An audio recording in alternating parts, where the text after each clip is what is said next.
January 10th, 1943. 22,000 feet above the Ruhr Valley.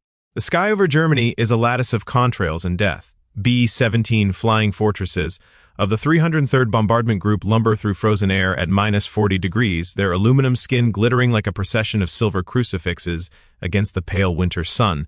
Inside the fuselage of a bomber designated 42 to 3004, 10 men breathe oxygen through rubber masks, each breath a calculated measure against the thin, hostile atmosphere.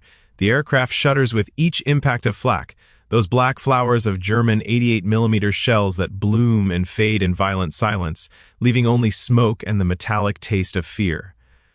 Staff Sergeant William Anderson, waist gunner, watches through his position as another B-17 300 yards to starboard takes a direct hit.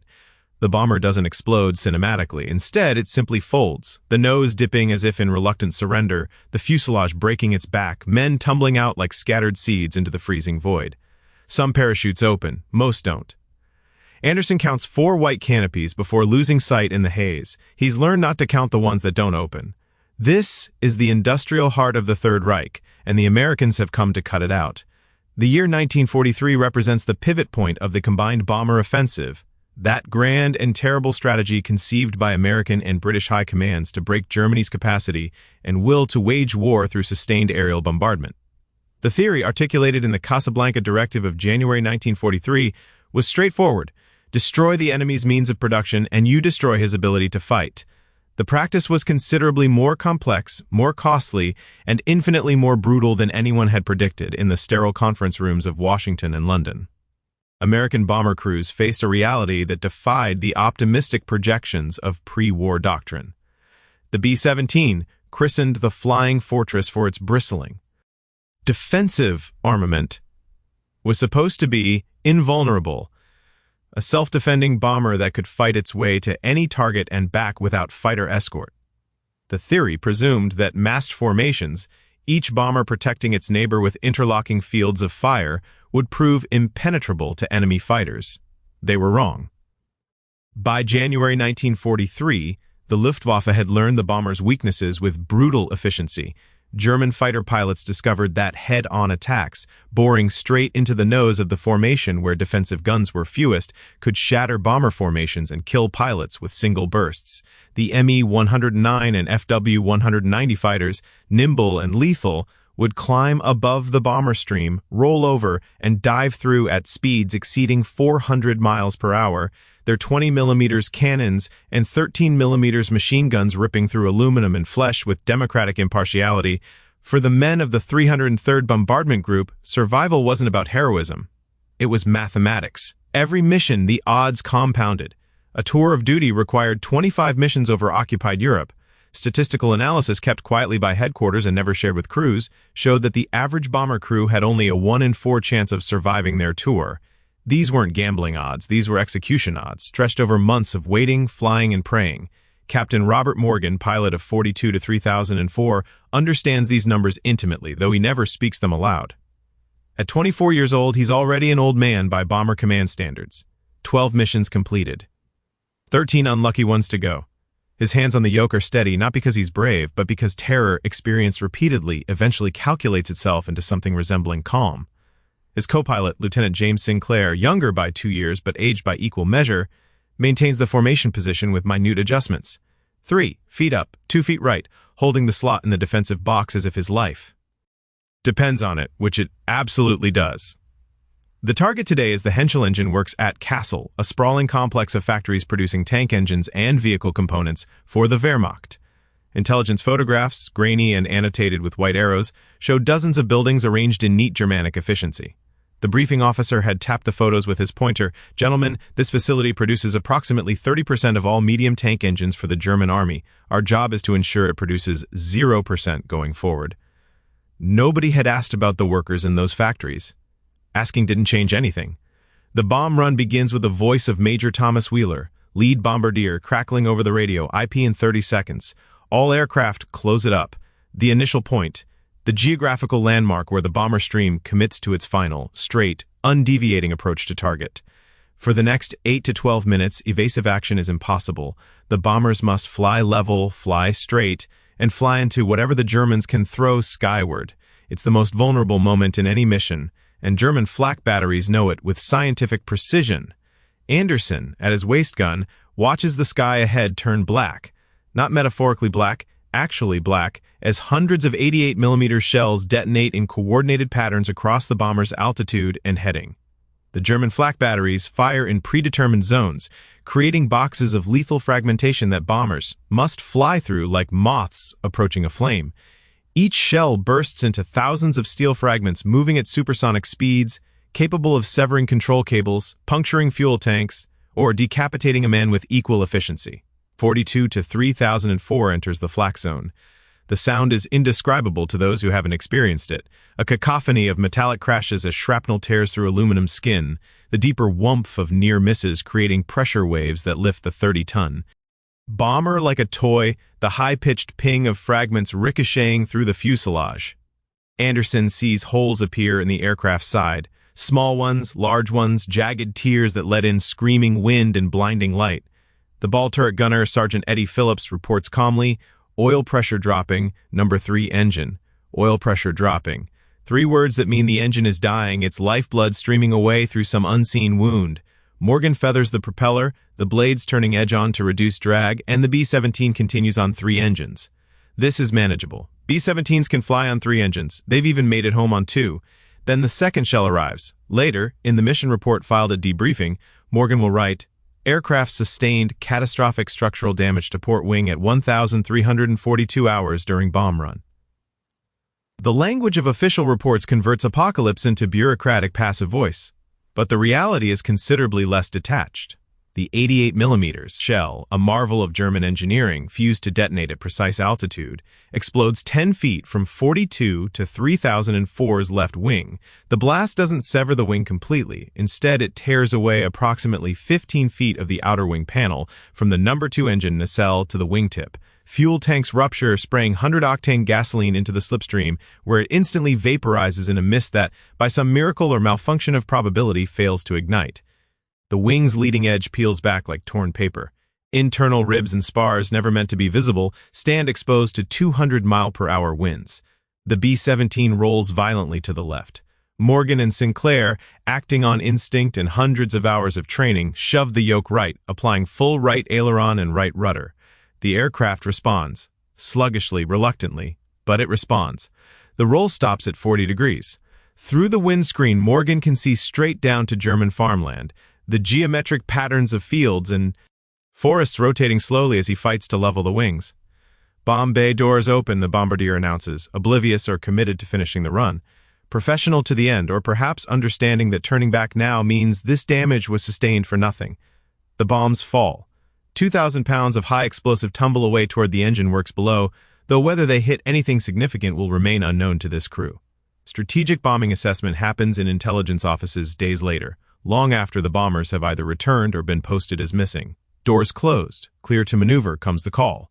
Morgan attempts to turn back toward England. The B-17 doesn't turn. It wallows, slides, mushes through the air like a wounded bird attempting flight with one wing. The asymmetric lift from the intact right wing fights constantly against the destroyed left side, requiring full right control inputs just to maintain something approximating level flight. The aircraft loses altitude at 300 feet per minute despite Morgan advancing all remaining throttles to maximum continuous power. "Navigator, heading to England," Morgan calls, his voice steady despite hands locked white-knuckled on the yoke. Lieutenant Peter Kowalski, hunched over his plotting table with maps and compass, calculates quickly, 305 degrees magnetic. Approximately 320 miles to the coast. 320 miles. The English Channel lies 320 miles northwest, and beyond it, survival. Between here and there, the entirety of Nazi Germany, hundreds of fighter bases, thousands of flak batteries, and the cold mathematical certainty that a crippled bomber alone is a dead bomber. The formation, those remaining bombers that survive the target, drone onward without them. This isn't cruelty. This is survival doctrine. The formation must maintain speed, maintain altitude, maintain mutual defensive fire. A crippled straggler cannot keep up, and the formation cannot slow down.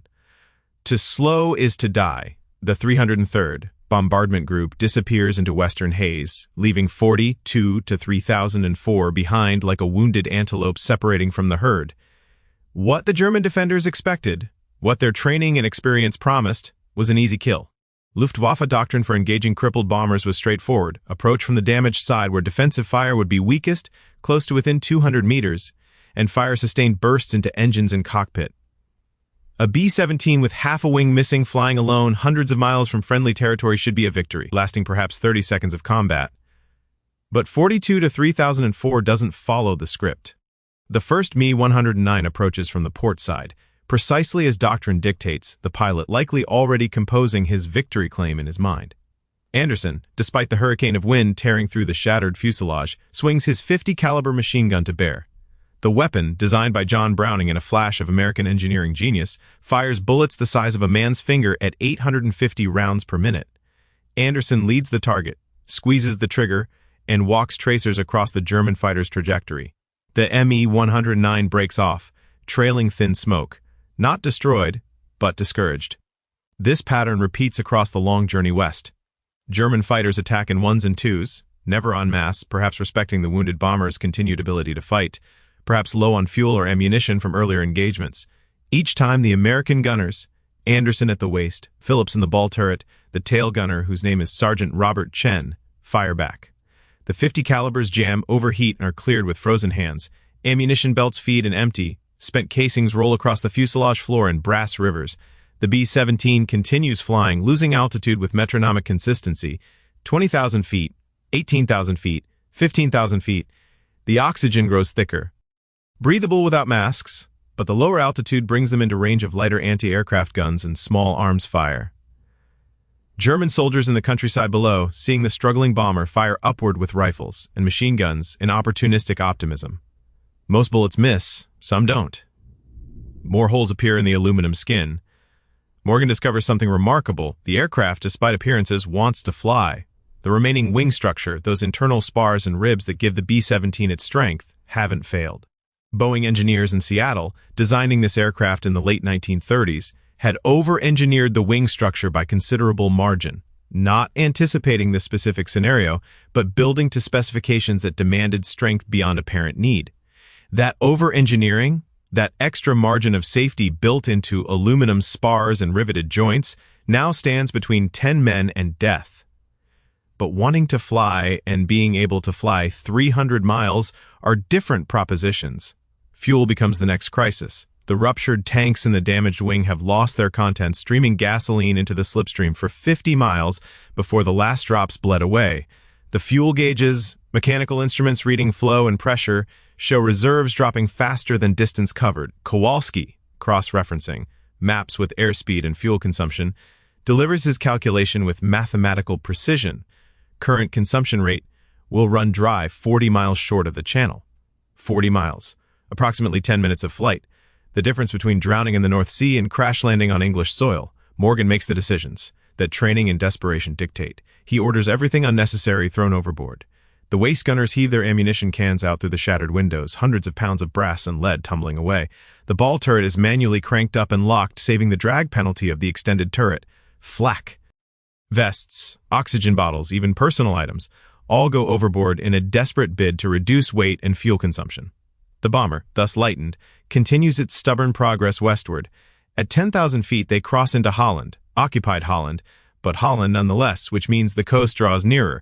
German flak batteries in Amsterdam track them but don't fire, perhaps recognizing the bomber is already dead, perhaps conserving ammunition for greater threats. The Dutch countryside below, flat and laced with canals, slides slowly beneath them.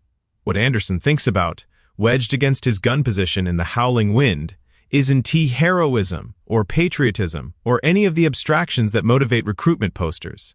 He thinks about breakfast at the airbase that morning. Powdered eggs and real bacon, toast with butter, coffee so strong it could strip paint.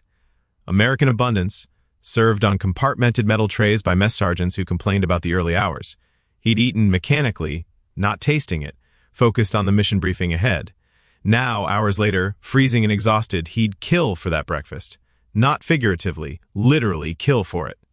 The thought surprises him with its intensity. Food, warmth, the casual certainty of tomorrow's meal, things he'd never questioned before joining the Army Air Corps, things that now seem like impossible luxuries. This realization, that abundance itself is a weapon, that the simple guarantee of enough is revolutionary, marks something the American High Command understands but rarely articulates.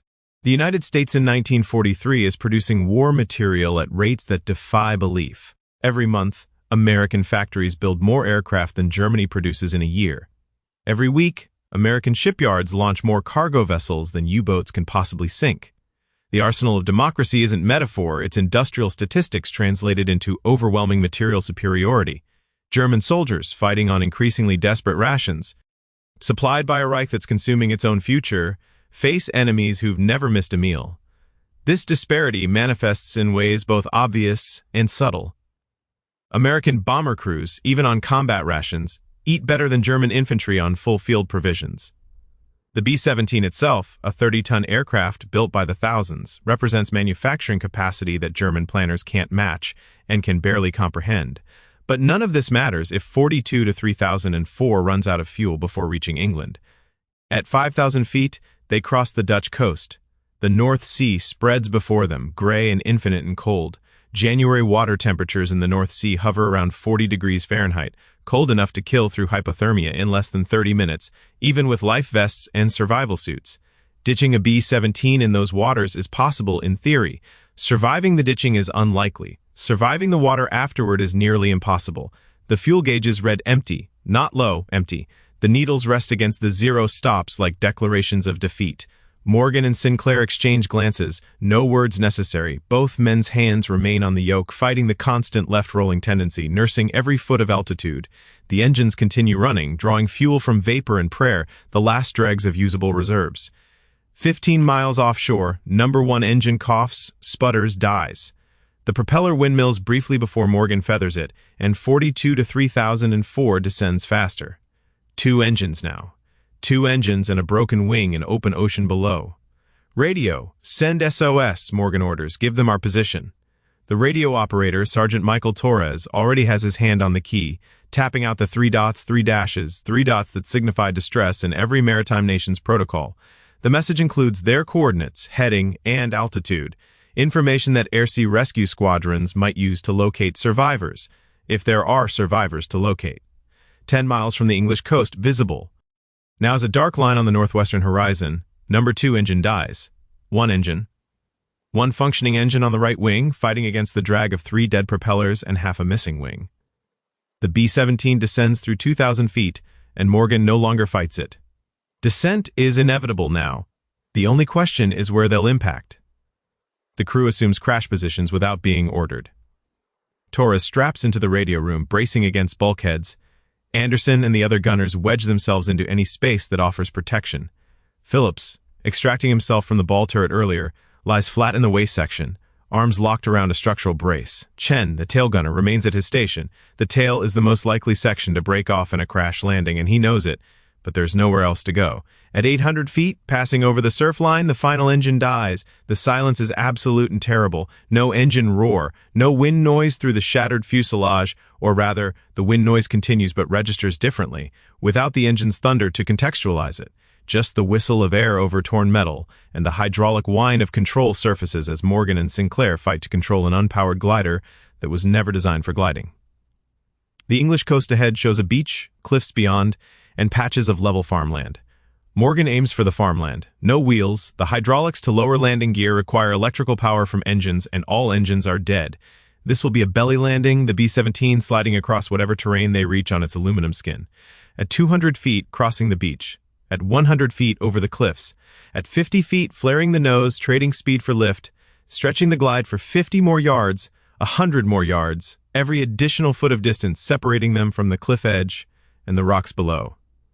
The B-17 hits. The impact isn't cinematic.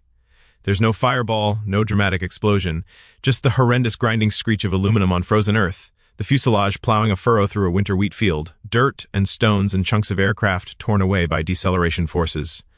The bomber slides, rotates slowly to the left, the broken wing digging into soil and acting as a brake that pivots the entire aircraft. 300 feet, 400 feet, 500 feet of sliding, grinding, destructive dissipation of kinetic energy, then stillness. For 5 full seconds, nobody moves. The silence, after hours of engine roar and wind and combat, seems unnatural. Then training reasserts itself. "Out, out, out!" Morgan shouts, though his voice sounds distant in his concussed hearing. Fire is the fear now. Fuel may have stopped flowing, but vapors remain, and friction sparks could ignite them at any moment. The crew evacuates through every available opening. Waste windows, the shattered nose section. The tail gunner kicks out his exit hatch and drops to frozen earth. 10 men, tumbling out of their broken bomber, scrambling away across the wheat field as fast as exhausted legs can carry them. The B-17 doesn't explode.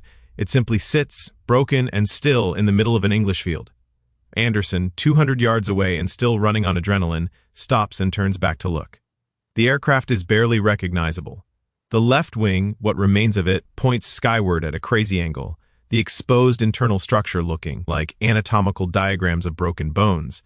The fuselage is buckled, twisted, punctured by hundreds of flak holes. The tail section has separated partially, hanging on by control cables and hope.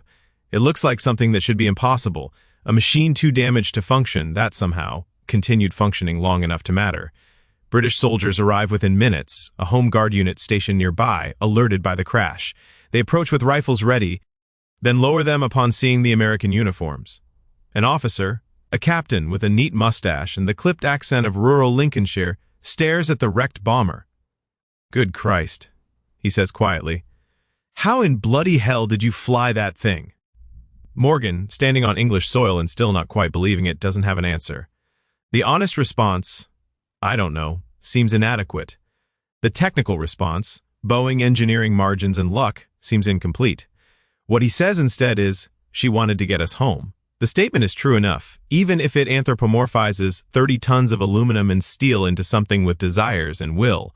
The wreckage of 42 to 3004 will be examined by accident investigation teams, engineering specialists, and intelligence officers looking for lessons applicable to future bomber design. Their reports, filed in triplicate and distributed to relevant commands, note several factors: structural over-engineering that provided redundancy in wing spars, continued functionality of hydraulic controls despite extensive damage, crew discipline in maintaining formation flying even with catastrophic wing loss, and statistical luck in avoiding fighter attacks during the most vulnerable phase of flight. What the reports don't capture is what the experience meant to the men who flew it. American bomber crews, flying from English bases into the heart of Nazi Germany, understood their mission in abstract strategic terms. They were disrupting war production, degrading enemy capability, contributing to eventual victory. These abstractions, necessary for morale and motivation, sometimes obscured the brutal reality of their daily existence. Young men sent to die in statistical percentages, their deaths measured in acceptable loss rates and target damage assessments. But occasionally, experiences transcended the abstractions. Occasionally, something happened that pierced through operational detachment and revealed fundamental truths about why this war was being fought, and what differentiated the combatants beyond mere nationality. The difference between flying 42 to 3004 home and dying in a German field wasn't courage. German pilots had courage. It wasn't determination. German soldiers had determination. It wasn't even skill, though skill mattered immensely. The difference was margin. American industrial capacity created margins in engineering specifications that overbuilt aircraft beyond minimum requirements, margins in production that replaced losses faster than they accumulated, margins in logistics that ensured every base was supplied with spare parts and ammunition, and, yes, bacon for breakfast. These margins, these generous buffers between adequacy and abundance, translated into survival. German forces fighting with increasingly desperate efficiency had eliminated margin from their calculations. Every fighter was precious because replacement fighters weren't coming in sufficient numbers. Every gallon of fuel was rationed because refineries were being bombed. Every calorie was counted because the Reich was starving. Efficiency became necessity, and necessity became vulnerability. An efficient system running at maximum capacity with no redundancy fails catastrophically when disrupted. A system with margin, with spare capacity, excess resources, overbuilt structures, absorbs damage and continues functioning. 42 to 3004, flying on one engine with half a wing, represented that principle in physical form. For William Anderson, shivering in a British aid station, while medical personnel checked him for injuries he was too numb to feel, the realization crystallized with unexpected clarity. He joined the Army Air Corps out of patriotic abstraction, believing vaguely in democracy and freedom and the rightness of America's cause. These beliefs hadn't vanished, but they'd been joined by something more concrete. He believed in the breakfast he'd eaten that morning. He believed in the bomber that was built with extra strength beyond what calculations demanded. He believed in the medical personnel who'd appeared within minutes of their crash, part of a support infrastructure so vast and automatic that injured men received care without question or hesitation. He believed in the margins. This wasn't the patriotism of propaganda posters. It was something quieter, more fundamental, the recognition that systems built on abundance, on the generous provision of enough and more, were stronger than systems built on efficiency and scarcity. The Germans had excellent fighters and skilled pilots and determination and courage and all the qualities that military history celebrates, but they were running out of everything: fuel, ammunition, pilots, time. America, by contrast, was just getting started. The industrial mobilization of 1943 was merely the beginning. Production would increase, logistics would improve, and the flow of men and machines would continue until victory was achieved or the world ended, whichever came first. Captain Morgan, completing his mission report in the intelligence office 3 days later, struggled with how to convey what had happened. The factual portion was straightforward: coordinates, times, weapons expended, damage sustained, casualties, none, miraculously. The subjective portion, the section asking for additional observations, gave him pause. What he wrote: aircraft demonstrated remarkable structural resilience under conditions exceeding design specifications.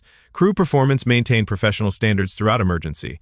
Recommend commendation for engineering personnel who designed wing spar redundancy systems. What he thought: we flew a broken bomber 300 miles because American workers in Seattle built something stronger than they had to, because logistics personnel ensured we had fuel to burn and bullets to spare, because the entire massive infrastructure of American war production gave us margins sufficient to survive mistakes and bad luck and German flak. The bomber itself is secondary. The system that created the bomber is what won. He didn't write that. It seemed too philosophical for an after-action report. The wreckage of 42 to 3004 was eventually salvaged, the reusable components stripped away and returned to supply depots, the remainder sold for scrap metal that would be melted down and reformed into new bombers, new fighters, new instruments of war. The aircraft that had carried 10 men home despite catastrophic damage was recycled, its atoms redistributed into the great industrial metabolism of the American war effort. But the lesson, unspoken, perhaps unconscious, but real nonetheless, entered the institutional memory of the bomber crews. They understood at some pre-verbal level that they fought not just with weapons but with abundance, and that abundance itself was a form of warfare that dictatorships built on plunder and scarcity couldn't ultimately match. The winter sun sets early in England in January. By 4 o'clock, darkness settles over the airbase at Molesworth, where the 303rd Bombardment Group counts its returning bombers and marks the ones that didn't return with red X's on the operations board.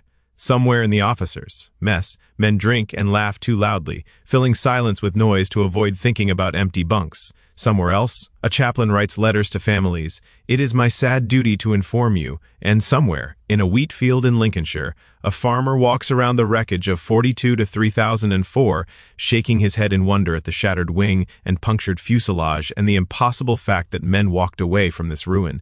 He touches the torn aluminum, still warm despite the evening cold, and wonders what kind of people build machines this strong. The answer, though he couldn't articulate it, lies not in the machine but in the system that created it, a system so vast, so productive, so fundamentally wasteful of resources in pursuit of goals that it could afford to over-engineer bombers and oversupply armies and send young men into battle knowing that losses, while tragic, were replaceable.